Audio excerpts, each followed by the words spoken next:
Kalau untuk olahraga sebetulnya sangat disarankan, apalagi olahraganya yang intensitas tinggi, itu konsultasi dulu ke dokter. Karena kadang-kadang kita sih merasa sehat, Ya. kita kelihatan sehat gitu, tapi kita tidak tahu jeroan kita. Karena ketika kita akan olahraga, terutama yang intensitasnya tinggi, itu badan diberi beban kerja, sama kayak misalnya anak sekolah dikasih ujian.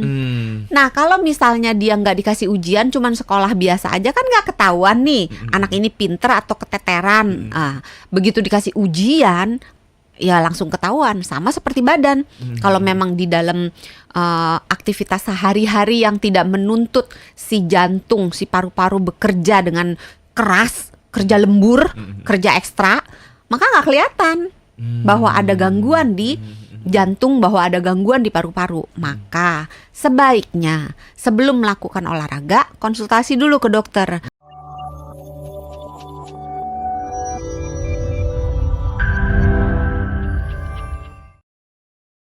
Kita akan membahas soal yang lagi viral, Iya, yang kenceng. lagi rame dan juga lagi kenceng, entah kenceng sesuatu yang dibahas di dalamnya atau juga kenceng berembus kabarnya. Iya. Salah satunya ini adalah soal ada seorang siswa SMP di Deli Serdang yang meninggal dunia setelah dihukum gurunya melakukan squat jump atau lompat jongkok sebanyak 100 kali.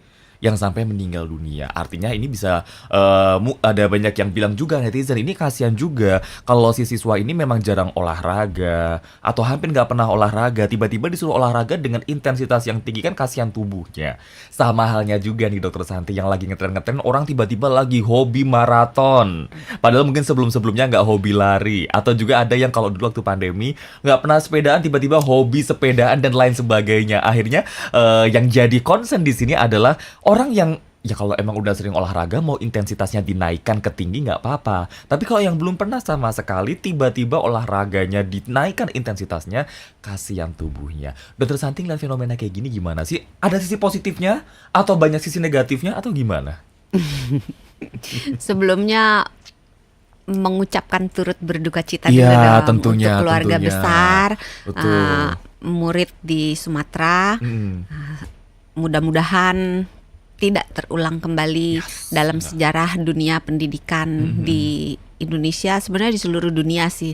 Karena nggak cuma di Indonesia, ada beberapa negara juga yang ditemukan kasus yang mungkin serupa tapi tak sama gitu, dengan berujung beberapa pada kematian, beberapa bisa diselamatkan gitu. Jadi kalau dibilang banyak sisi negatif dibandingkan sisi positifnya, menurut saya pribadi iya, daripada lebih banyak positifnya dibanding dengan sisi negatifnya gitu. Tapi kan dalam hidup ini kita selalu belajar dari kesalahan.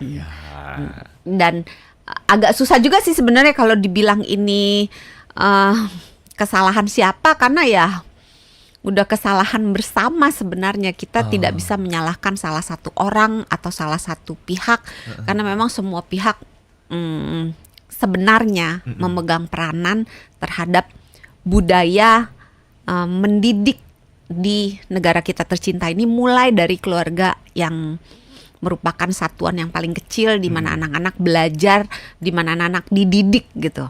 Dari mulai kecil, mulai bayi. Nah, cobalah kita sama-sama belajar, sama-sama menjadi lebih baik kemudian hari. Wih, bijaksana ya. Makanya tiba-tiba kayak seorang Dokter Santi. Oh, dari intonasinya udah kembali ke Dokter Santi yang sesungguhnya. Oke. Nah, itu kan akhirnya yang jadi sorotan highlight itu adalah kayak itu tadi. Ini kasihan kalau orang ini jarang olahraga atau hampir nggak pernah olahraga, tiba-tiba intensitasnya dinaikkan ke tinggi. Ya. Atau ada yang banyak bilang juga kalau mau istirahatnya sahabat Nora atau siapapun, kalau olahraganya mau tiba-tiba intensitas tinggi juga harus pemanasan dan juga lain sebagainya. Ini kan yang kita bahas di sini adalah soal squat jump-nya atau juga olahraga dengan intensitas tinggi dan juga lain sebagainya. Kita ngomongin dari sisi olahraganya dulu kali, Dokter Santi ya.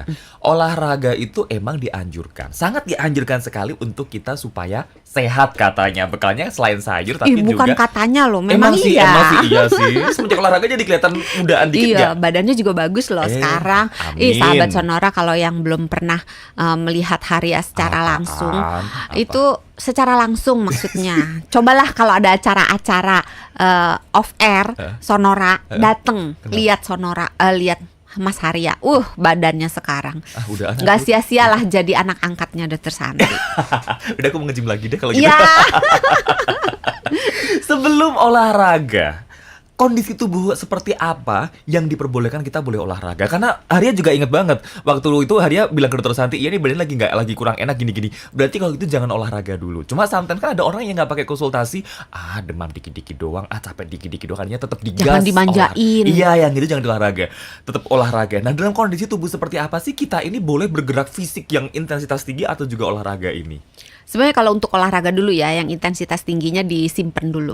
Kalau untuk olahraga sebetulnya sangat disarankan, apalagi olahraganya yang intensitas tinggi, itu konsultasi dulu ke dokter. Karena kadang-kadang kita sih merasa sehat, kita kelihatan sehat gitu, tapi kita tidak tahu jeroan kita. Karena ketika kita akan olahraga, terutama yang intensitasnya tinggi, itu badan diberi beban kerja, sama kayak misalnya anak sekolah dikasih ujian. Nah, kalau misalnya dia nggak dikasih ujian, cuman sekolah biasa aja, kan nggak ketahuan nih anak ini pinter atau keteteran. Begitu dikasih ujian, apalagi ujian mendadak. Nah, kalau misalnya anaknya ini memang agak lamban atau dia tidak siap, tidak belajar, ya langsung ketahuan. Sama seperti badan. Kalau memang di dalam aktivitas sehari-hari yang tidak menuntut si jantung, si paru-paru bekerja dengan keras, kerja lembur, kerja ekstra, maka nggak kelihatan bahwa ada gangguan di jantung, bahwa ada gangguan di paru-paru. Maka sebaiknya sebelum melakukan olahraga, konsultasi dulu ke dokter. Dan juga ada beberapa jenis olahraga yang tidak cocok untuk sekelompok orang. Misalnya tadi Haria bilang lari maraton gitu kan. Nggak semua orang boleh lari. Jadi jangan tiba-tiba FOMO kayak temennya lari, ikutan lari, padahal kita nggak tahu kondisi tubuh kita kayak gimana. Iya, jadi karena setiap orang kan punya jeroan yang beda-beda, punya kemampuan fitness level yang beda-beda, punya penyakit yang juga mungkin beda-beda gitu. Jadi harus disesuaikan. Olahraga itu sifatnya personal, sama kayak baju. Mungkin baju yang baggy-baggy yang besar-besar cocok untuk si A. Tapi si B kalau dia pakai baju besar-besar malah bentuknya jadi aneh gitu. Olahraga juga gitu. Setiap orang punya olahraga yang cocoknya apa, yang sukanya apa, itu beda-beda, dan itu harus dicari. Oke, kita harus cari tahu daripada nanti di belakangnya kita yang sakit atau kita yang kenapa-kenapa. Menyesal. Nah, tapi kalau dilihat, itu kan kita harus konsultasi tuh kan ya. Kalau yang non konsultasi, yang mungkin bisa oke lah mau olahraga yang tipis-tipis aja deh gitu, bisa nggak? Nah, kalau cuma olahraga yang tipis-tipis kayak Haria bilang, itu oke. Misalnya olahraga dengan aktivitas yang ringan, yang cuma sekedar jalan santai, itu hampir sebagian besar lah, itu tidak kondisi apapun oke lah ya. Iya, harusnya kondisi apapun oke. Nah, tetapi kalau memang kita tidak mau konsultasi ke dokter, mungkin bisa diambil jalan yang sedikit lebih baik daripada tidak gitu. Itu meningkatkan intensitasnya perlahan-lahan. Jadi misalnya jalan kecepatannya berapa ya, misalnya nggak tahu kecepatan mobil sih. Ya, pokoknya jalan santai banget gitu ya, jalan santai banget. Pelan gitu. Misalnya 10 menit udah capek, ya udah minggu depannya mungkin 10 menit dulu. Nah, nanti kalau udah 10 menit nggak capek, naikin ke 15 menit. Nah, terus kecepatannya juga gitu, jalan agak santai.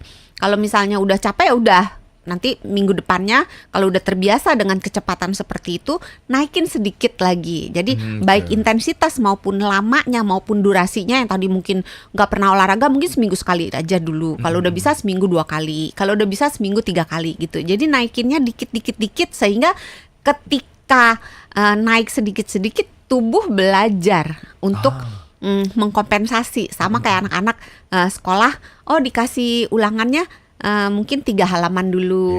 Kalau 3 halaman kan gampil tuh, baca sebentar dah kelar gitu kan. Daripada langsung ujian, belum pernah belajar langsung ujian akhir tahun misalnya 1 buku gitu kan, itu setengah mati kan gitu. Jadi dikit kalau mau ambil jalan aman mungkin seperti itu. Terus yang kedua, kalau misalnya ada keluhan, ya jangan patokannya no pain no gain. Bener lagi katanya. Kalau kalau kata anak gym, kalau belum kerasa, belum sakit berarti itu belum kena gitu katanya. Sampai satu titik masih bisa ditolerir.